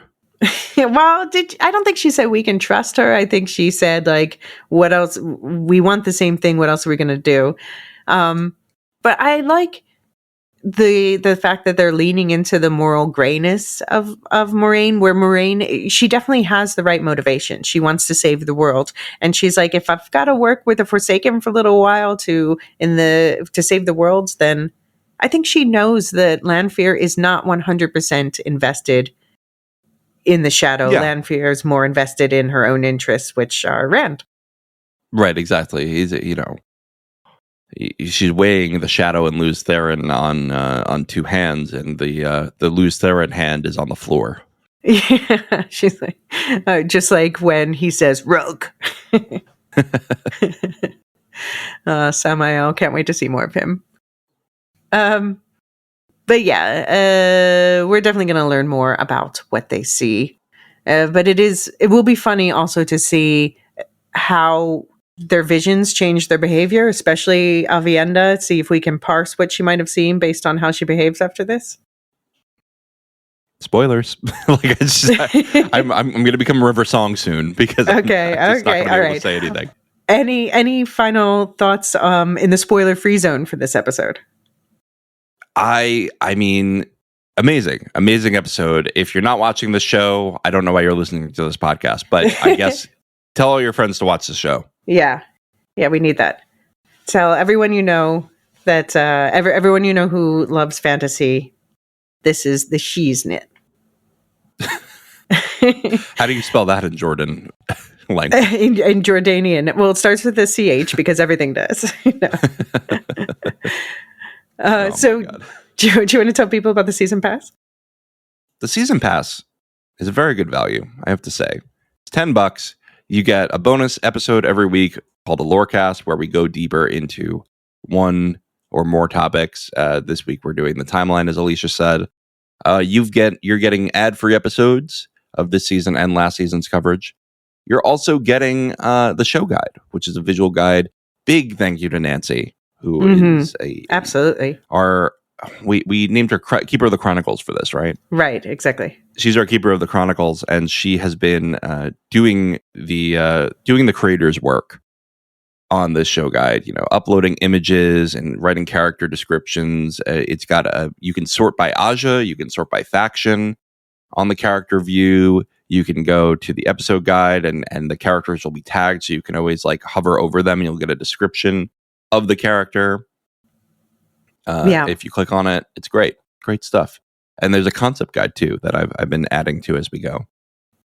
And if you are a subscriber on Supercast or Patreon, then you are already getting all of this stuff. So you don't need to do the extra season pass. Season pass is just for people who don't want all the other things. Like, for example, this month's 11sies, that we had our first tie on Scott Pilgrim and Zoolander. Davey Mack cracked me up with his response of, we have to settle this with a walk-off. Well, as long as we can all do left turns. Yeah, But we did the season pass not because we were trying to like get more money out of people, but because we see people like come in and out for a season, and we're like, why don't we just make this easier. If you're only interested in one show, you can sign up for that. But if you want all our content, and including our entire backlog of ad-free and bonus episodes, then do this a recurring subscription for $5 at minimum. Then you get to find out how we handle our first tie with Scott Pilgrim and Zoolander, and also you get all the extra Severance episodes. So yeah, Severance season finale is coming out the day after this drops. I know. I am. I'm stressed. Yeah, well, it'll be. I mean, you're stressed about what's going to happen in the show, or stressed about all the prep. All of it. Yes. Yes. Well, I'm looking forward to seeing how the season ends, hearing your coverage of it, and also then having more focus on Wheel of Time. Yes, definitely, because I need to get out of Lumen and into Ranland a little bit more. Yeah. I mean, I don't know. You know that Ranland is my favorite place to hang out mentally, so. I mean, I'm with you. I listen to the audiobooks to fall asleep pretty often because I'm just like, if I wake up in the middle of the night, I'm like, oh, all right, I'm with my friend. Exactly. Yeah, and that's a thing. Oh, I just like the characters. Although I love the Severance characters anyway. I mean, that's such an important point, though, right? Is like, this is a story about characters, and that's why I think this season is the strongest so far. Is that they're doing the character work that they didn't do as much earlier. Right. Well, and of course, they're able to because they've built, like, we can do this stuff with Avienda now because she was introduced and some of the Aiel concepts were introduced last season. So yeah, it's a building. We have a podcast coming out this week on. It probably came out by the time this drops. It did on Empire Strikes Back. We're doing our Star Wars rewatch, and I just think about how David and I were talking about George Lucas took less money up front to get complete creative control of that movie. And it paid off. Like, it's the best Star Wars movie. Yeah.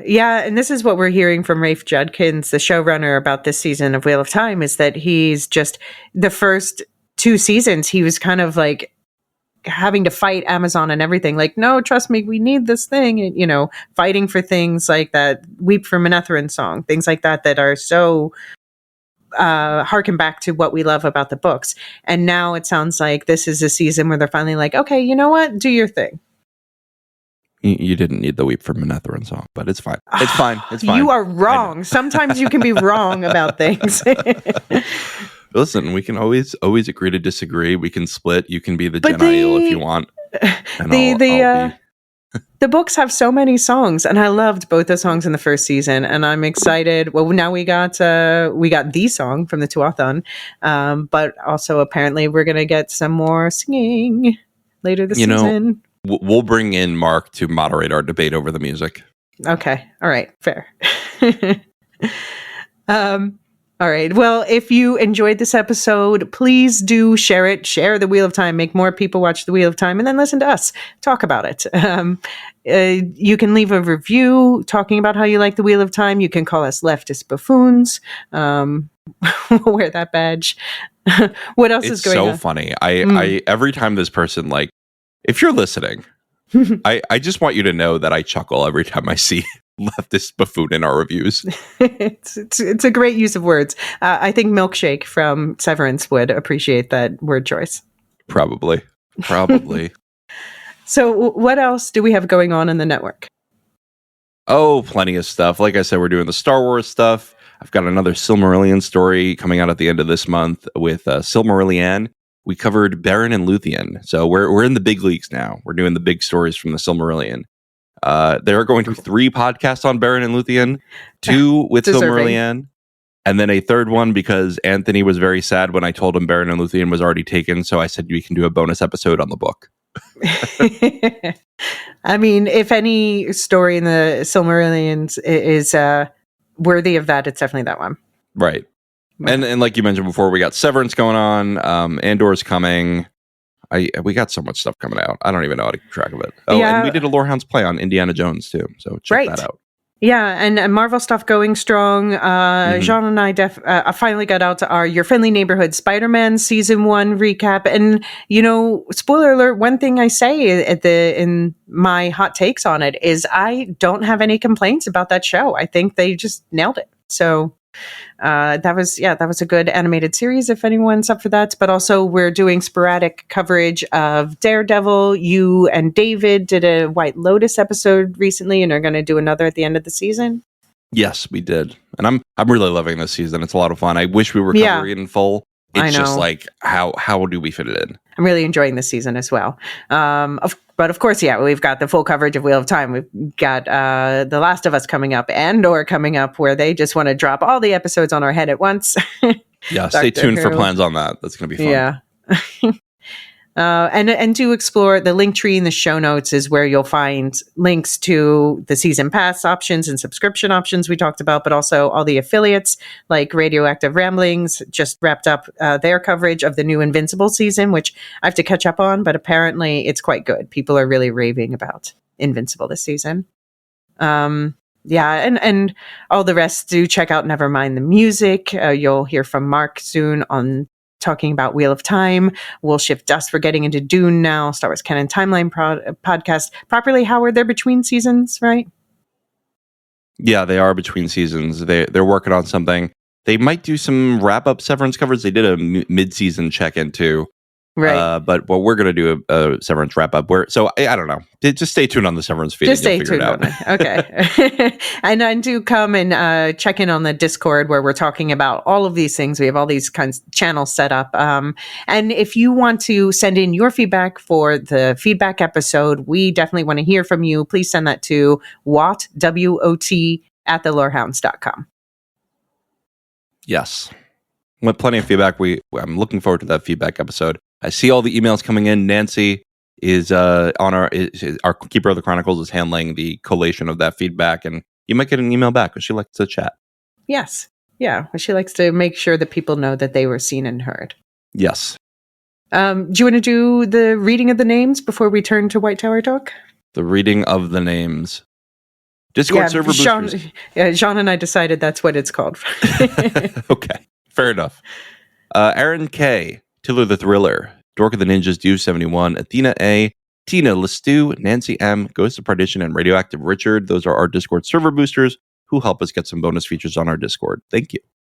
Lore Masters, our top tier Patreon and Supercast subscribers are Samartian, Michael G., Michelle E., Brian P., SC, Peter O.H., Bettina W., Adam S., Nancy M., Dew 71, Brian 86.3, Frederick H., Sarah L., Gareth C., Matthew M., Sarah M., DJ Miwa, Andra B., Kwang Yu, Deadeye Jedi Bob, Nathan T., Alex V., Sub-Zero, Aaron K., Deli B., Mothership 61, Gnarls, Kathy W., Lestu, Jeffrey B., Elisa U., Neil F., Ben B., Scott F., Stephen N., Julia F., Kali S., Ilmariel, and Adrian. Thanks, everyone, and this has been fun. Thank you. See you in the White Tower. The Lorehounds podcast is produced and published by The Lorehounds. You can send questions, feedback, and voicemails at thelorehounds.com/contact. Get early and ad-free access to all our episodes at patreon.com/thelorehounds. Any opinions stated are ours personally and do not reflect the opinion of or belong to any employers or other entities. Okay, so let's talk about, well, first of all, that Rand said to Moraine, fate linked us up before we even met. And like, oh, buddy, you have no idea. But do you think, is she going to be Elaine's aunt in this version? Because it seems like she's met Elaine. And do you think, I guess she doesn't know that. No, of course she knows that. Yeah, I maybe, and I don't think it matters either way. They could have it or not. She barely acknowledges it in the book. Mm-hmm. It's true. Yeah, but then I thought like maybe they could actually have a relationship built around that in the show because it's a nice way to tie these characters closer together. But I don't think she's living long enough for that, to be honest, or living in freedom long enough for that. Right. Yeah. I mean, we have to assume that she's going. I mean, there's not a door in Rhuidean here, so we don't know what's going to happen to her at the end of this. Right. What if she does die? I wouldn't like it. I wouldn't like it. There's such a powerful moment later when Rand bows to her, and it's just like, thank you for everything. If you don't do that, what's the point? Yeah, I feel like it's important to Matt's story that he, does all that stuff to rescue her. Yeah, no, they cannot kill her. I absolutely not. Do you have any other thoughts on what else she might have seen in the rings? I think she probably saw the Tower of Genji, if they're doing that. Whatever she's going to be in to be saved, she saw that because you have to have her cue them later to come rescue her. But yeah, I don't know. Yeah, we know from the previews, she says something like, every future in which I live, Rand dies, basically. So she thinks she has to die for Rand to live. Something she took away from it. Okay, so speaking of the Tower of Genji, so this revelation or this thing that people notice that so Elaida has the shakes, or, she has something going on, a tremor in her hand that it does not exist in the books. And she has this bracelet with snakes and foxes on it. So does this mean, has Elaida been to the tower and has she paid the price? That's a great question. Yes. I'm going to answer yes in the affirmative. Do you think the foretelling was a gift from that? Or I wonder what the gift was she got that she paid the price for. Yeah, maybe it's like you will age faster than other Aes Sedai, but you won't have the foretelling. I can see it. When I was putting together the timeline, I didn't put her age in the timeline, but I did note it that she is indeed just barely older than Moiraine. Right. In the books. Who knows in the show? Yeah, obviously they're signaling it's much older in the show. And they also signaled that Moiraine was older than she is in the books in the show too. So because Moraine's at least 80 or something in the show. Yeah, and she's like 40s or 50s, and maybe 60s in the book. But yeah, she was not very old for an Aes Sedai. Right. Yeah. Oh, so maybe we should explain for people who just want to be spoiled and don't know, but the Tower of Genji is this other alternate reality that some characters end up going to, and there are these creatures there called the Aelfin. There's two types. Is it the Eelfin and the Aelfin? Yep. And they are the snakes and the foxes. They are kind of snake-like and fox-like, and they... we won't get too deep into it now, but they basically, and like I said, they give you gifts and extract a toll, but they have different functions between them. And there's rules of interacting with them, and they're really cool. And I'm very excited to see hints that they're coming. Right. Yeah, I really hope that they do it. They must be, right? There's so many hints now.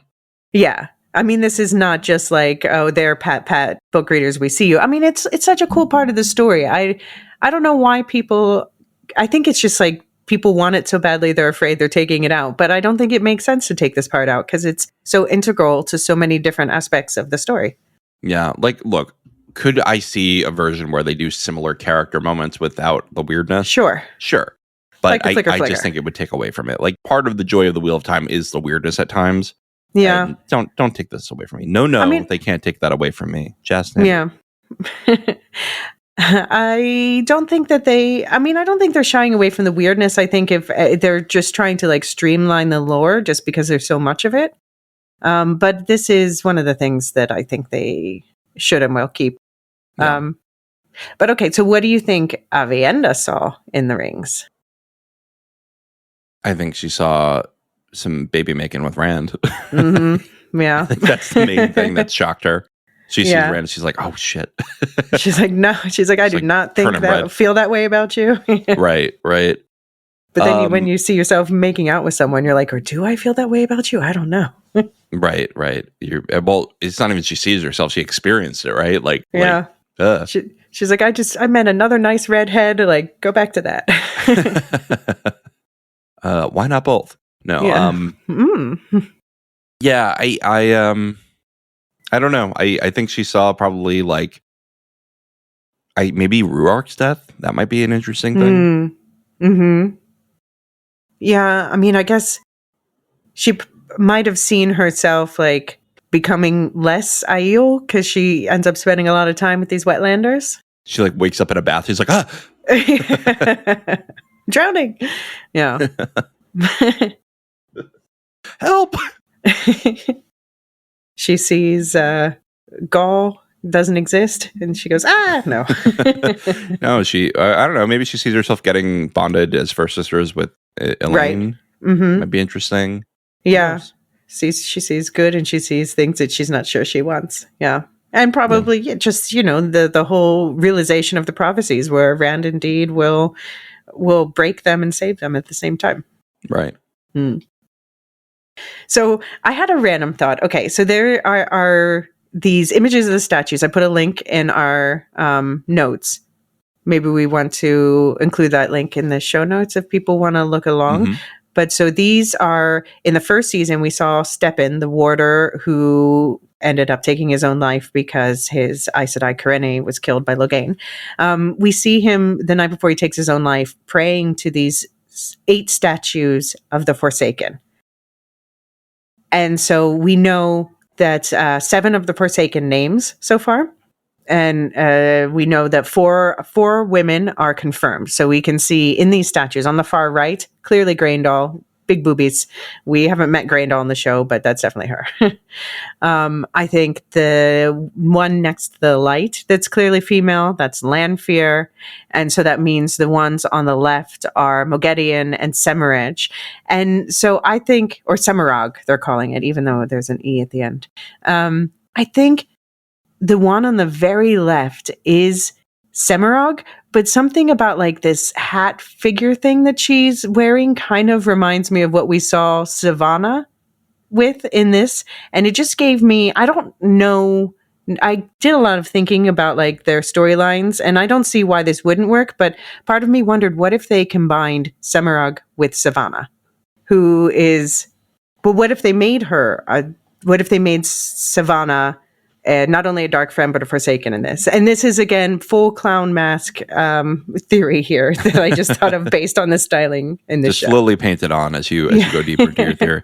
I don't think it would be a problem. I think it's fine. Like, again, you can combine people. I think they could have done a little more work to integrate the Forsaken in the middle. Like, there's just so many Forsaken in the books, and even with 15 books, I know you're going to tell me it's 15. I think it's 14 in a bonus. Hey, they fully adapted the first book into the first 2 seasons of the show. They did, in fairness. That's the bonus, you mean? Yeah. But so, what was I going to say? It's just, I think that they didn't really do enough to develop some of them. Like, I just don't know Robin that well in the books. Like, he kind of just shows up and dies. Right. I think they've done a good job with Robin in the show so far, even though we've only seen him in 2 episodes. Yeah. Right, that's what I mean. It's like I think they could do, give more opportunities for these people to be developed in the show.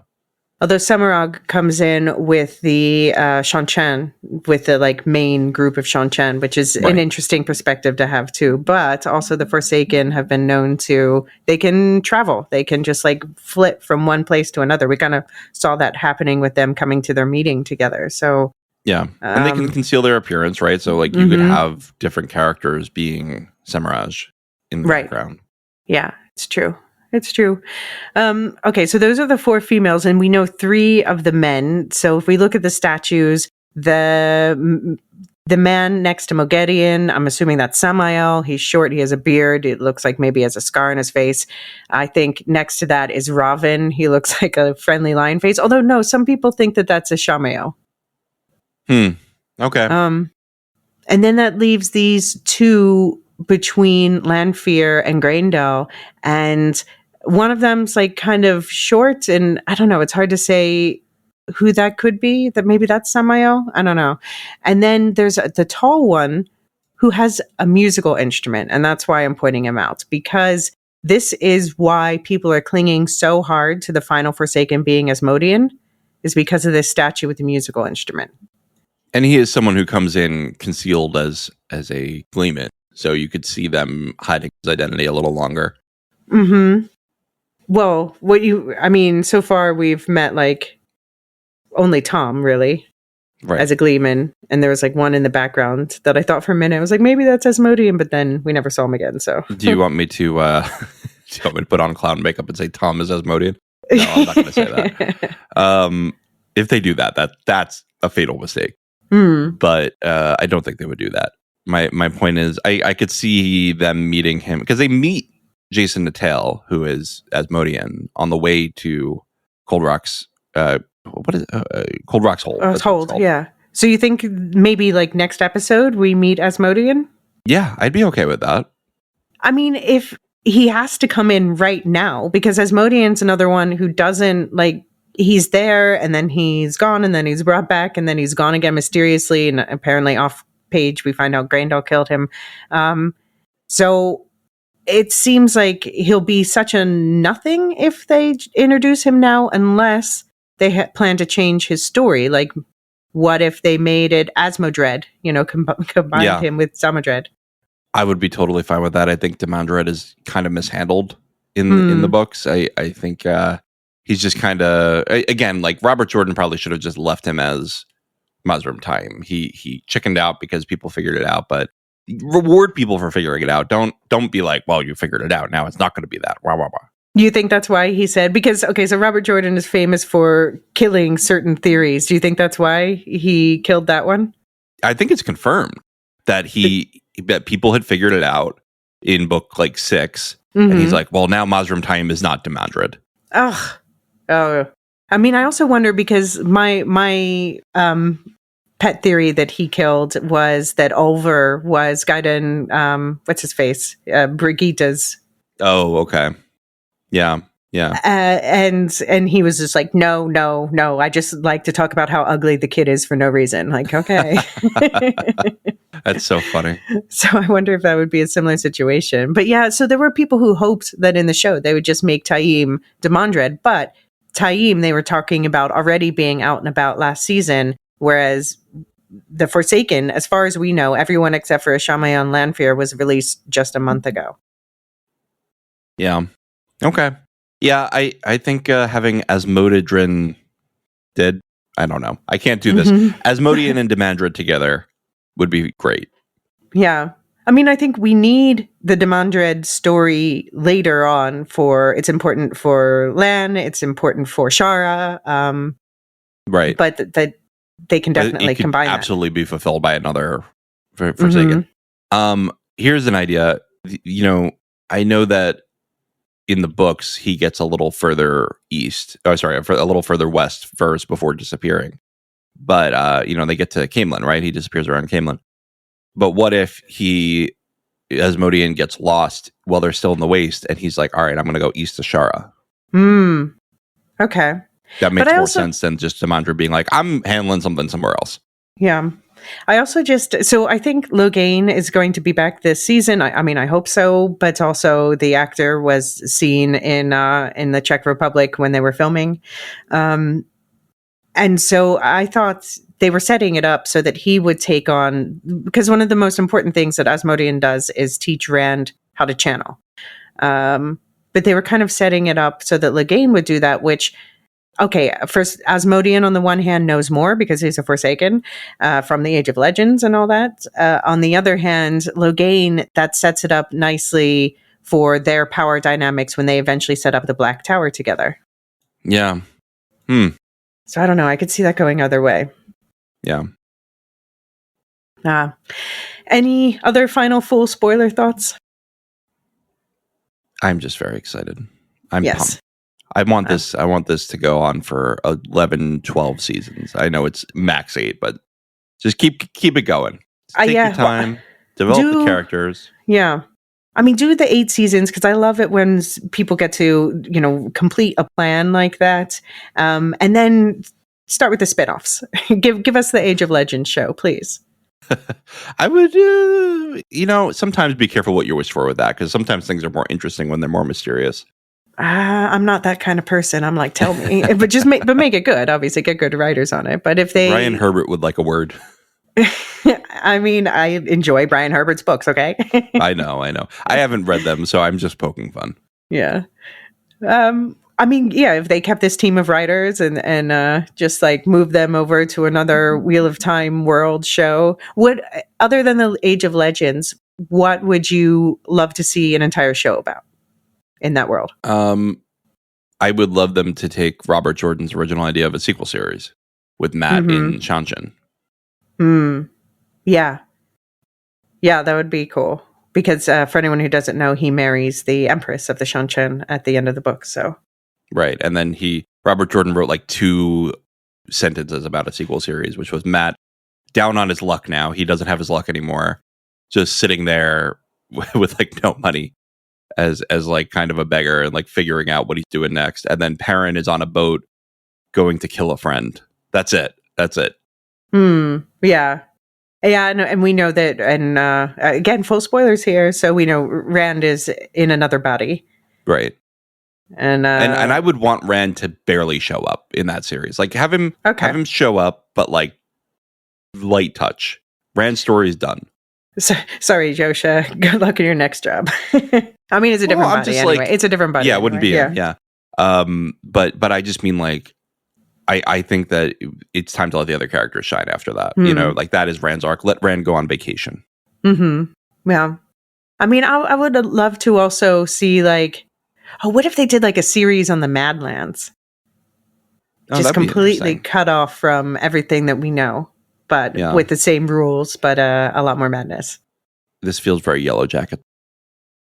Yeah, it could be. It's not a bad thing.